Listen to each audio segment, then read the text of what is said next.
Hey everyone, I decided this season I would cave and whip up a tier list. Everyone loves them, so why was I holding out? All right, here we go. This is my version of the Outlaw season tier list. Keep in mind, this isn't a roadmap to what's gonna be the best meta, who's gonna be the ultimate DPS king and or queen. This is just my first impressions on what was revealed, and I will go over why everyone is where it is. Again, this is more what I am interested in playing. There are some heroes at the bottom here that are gonna be like, why is that there? And we will get into that. So right away, we got the new Rosa, and as always, the new hero is probably gonna pop off. Whether it be a mana stacker, whether it be, a frost version or whatever, it's going to most likely be in the top 3 area, if not the best. So it's a safe bet to put it up in here. I do think these 2 new pets, the battle pets they're bringing in, they go together. They hand in hand, literally go together, and it will they both have the same thing as the Taya pet had last season, which is the multiplier effect, where it's like, we'll gain 4% additional damage for each stack you have, and you can have 6 stacks, so it's 4 times 4 times 4 times 4 times, 4 to the power of 6, right? Or 5 to the power of 6. They're really, really strong pets, but they're not exclusive to just Rosa. They're attack and elemental attack and weapon-based damage pets. So there's a lot of heroes that can benefit from this, like Erica too.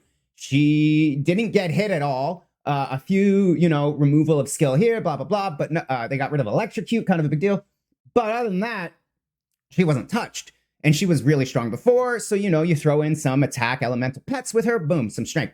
Carino, same thing. He had his wilts and stuff and desperation stuff from last season brought down a bit. But Carino too, Lethal Flash is always, doing things he shouldn't be doing. So it'd be silly not to throw him up here. He's usually really good. He's an attack build. That's an elemental build. We got 2 new attack elemental pets. You see where we're going with this. He's probably going to still be really, really strong. Then we got the Ice Gemma. I've actually never played her. And I'm excited to play her because now we have the attack and elemental pets for her frost kit and she's already been kind of a frost beast in the low key. I just haven't got around to playing her. So I'm going to put her up here. These are the 4 heroes that I personally am looking at to be really good contenders and that I kind of want to play. I don't know which one I'll start, this or that, but those are up there. Now, following that same mindset of these 2 new pets, it's so cringe building a tier list around these pets, but they are that strong, these new pets. All these heroes are attack elemental based heroes that some way or form I want to play, other than these back ones at the end here. I guess we'll move him over here. Wrong one. There you go. Attack elementals. All right. Hey, go. Swap. You two. God dang it. There you go. All right. So we got the regular Erica, the regular Carino, the new Carino 3 rework. We got Rayhan. If you watch my reveal reaction, I'm so hyped to maybe try Whirlwind again. These pets will carry Whirlwind, at least enough to be enjoyable. We got the Fire Gemma, I think is going to be really strong. And again, this is another hero that I have never played. And this would be a season that I'd be willing to whip it out and try it based on the reveals. They're bringing back the Firebird necklace. They're bringing back a lot of stuff. She'll probably be really strong as well with the new pets. Seething Ran, again, you got to put him up here. He's usually the same as Rayhan, maybe even stronger and tankier, different things. So he's got to be included up here as well. All of these will be carried by the new pets, essentially. On top of, they're usually pretty decent to okay. So they'll be fun to play. The original Iris had her traits reworked a little bit, and they're bringing back a lot of CDR, which this version of the Iris desperately needed. And once they did this whole CDR rework, she kind of fell down to the sidelines because of a lot of her builds. especially like the Frost Iris build that was the king at one point, or the lightning one. They revolve around heavy CDR. And the fact that they reworked her talents to give her a big CDR boost, I'm excited to see what happens with her. I think she'll pop off more so than the other Iris. Not that the other Iris is going to suck, but like, you know, we've just done 2 seasons of her, so it's time to maybe go back to the first one. It's like, again, this is a preference list of what I'm most likely to get around to playing. So if I had to choose between one of the Irises, just because I've done 2 seasons of this Iris, I'll probably pop off with this new one that's got the rework. We got the Order Calling Moto for your minion lovers out there. I think he's going to be really strong again this season. They've highlighted a few items that go back to his old, what I consider his build, before he kind of get lost in the wasteland of, B tier builds.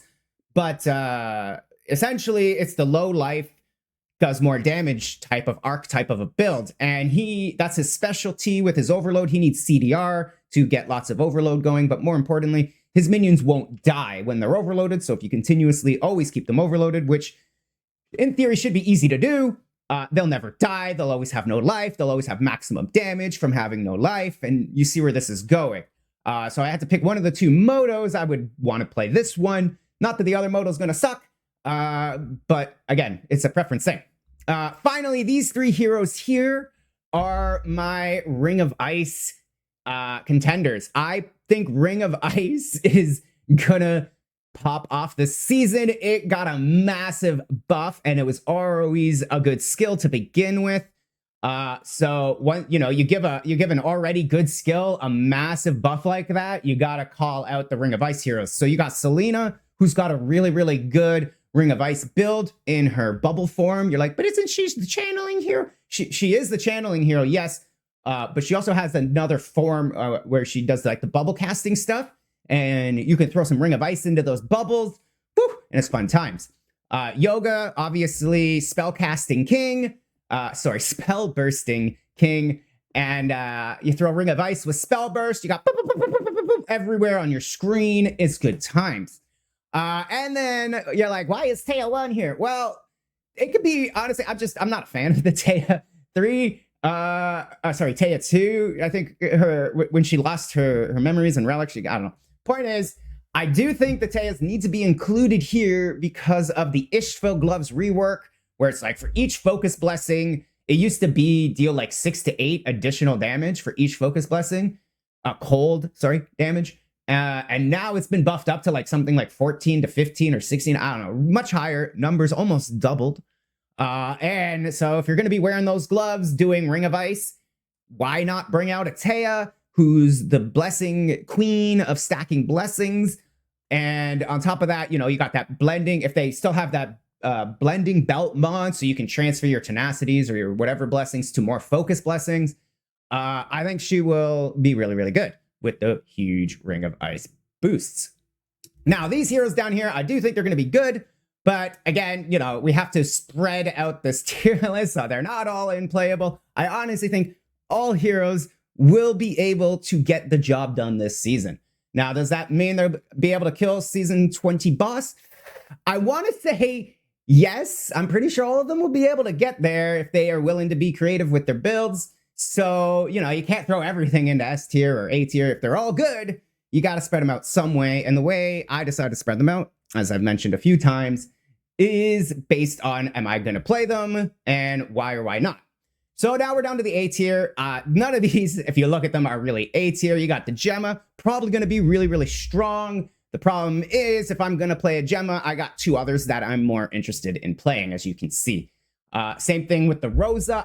She's always been really, really okay and strong in the sidelines, usually in the top area of contenders for builds. And I see no reason for her not to do that again. If you're into that Rosa playstyle and you like doing it, bam, power to you. Problem is, I got a new Rosa I want to play, so someone has to go down here. New Taya, she got nerfed a little bit, and Mind Control specifically really, really got hit.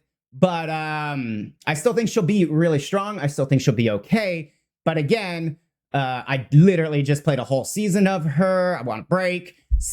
Maybe I'll play the other Taya to do Ring of Ice, like I mentioned. So she got, down the sideline. Boom Boom Moto, I think he'll be one of the most played, to be honest with you. I think he'll be strong. The new skin is really exciting and fun. Everybody wants it.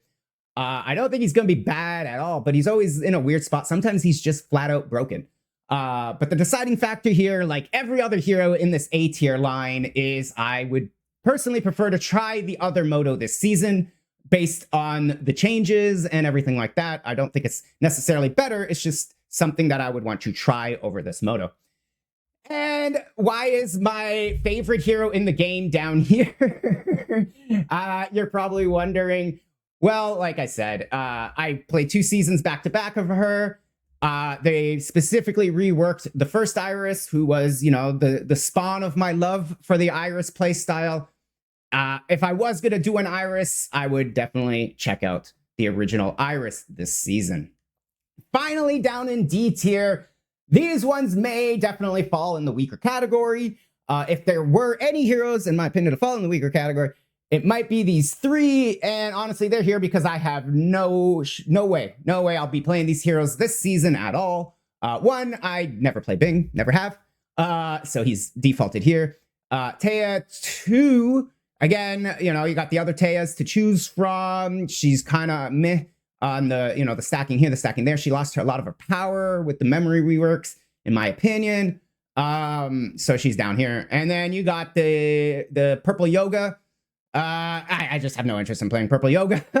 If I was going to do any kind of wilt stuff, you know, I got Carino 2, I got the Taya 3, you know, I got no interest in playing purple Yoga. So that's why they're down there. So let me know what you guys think in the comments. Tell me how much I got wrong. But again, keep in mind, this is just a personal opinion. And this is what I think and what I would most likely end up playing.